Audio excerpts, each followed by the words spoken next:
Vamos aprender agora a trabalhar com listas. Essa página, já renderizada no navegador, apresenta diferentes tipos de listas. A primeira lista é uma lista não ordenada, ou seja, é uma lista cujos itens não são numerados.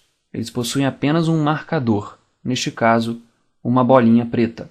A segunda lista é uma lista ordenada, cujos itens já são numerados. O terceiro tipo de lista é uma lista de termos e definições. Observe que eu tenho um termo e uma definição, depois outro termo e outra definição. Então eu posso adicionar quantos termos e definições eu quiser. Aprofundando-se um pouco mais, nós temos aqui as sublistas. Sublistas nada mais são do que listas dentro de outras listas. Então observe aqui, nesta lista não numerada, eu tenho o primeiro item e dentro dele eu tenho 3 subitens. Já embaixo é uma lista numerada em que também dentro do primeiro item eu tenho 3 subitens. Vamos então ao Visual Studio ver como é o código-fonte dessa página.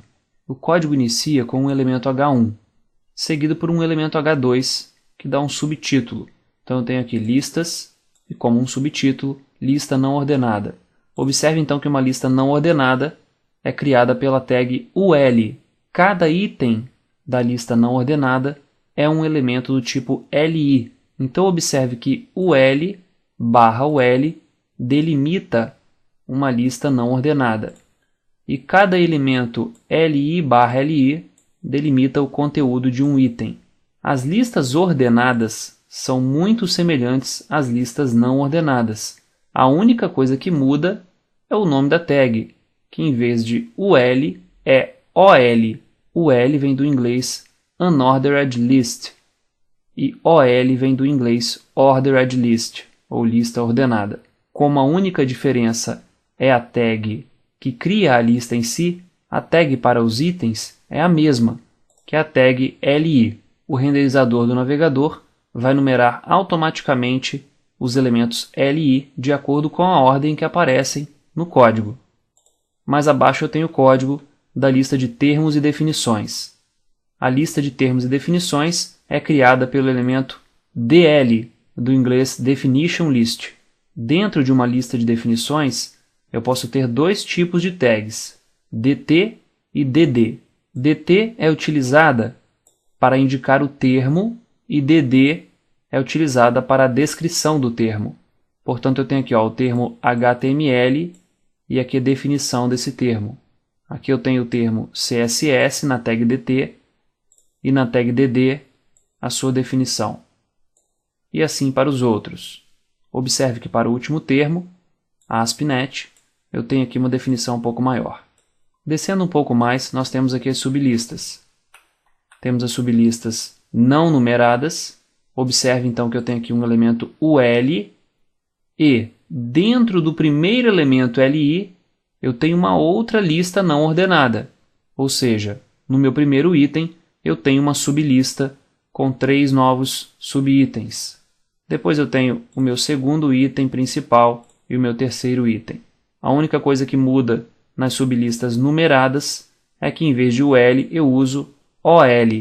Então aqui eu tenho o elemento OL para a lista principal e mais abaixo eu tenho outro elemento OL para a sublista do primeiro item. Nada nos impede de utilizar uma lista não ordenada dentro de uma lista ordenada ou vice-versa. Não existe limites para combinar listas com sublistas ordenadas e não ordenadas. Voltando então ao design, vamos rever o que foi gerado. Então aqui em cima eu tenho uma lista não ordenada, que é criada utilizando-se o elemento UL e cada item é criado utilizando-se o elemento LI. Logo abaixo eu tenho uma lista não ordenada, que é criada utilizando-se o elemento OL e cada item também usa o elemento LI. A lista de termos e definições é criada através do elemento DL, sendo que cada termo é um elemento do tipo DT e cada definição é um elemento do tipo DD.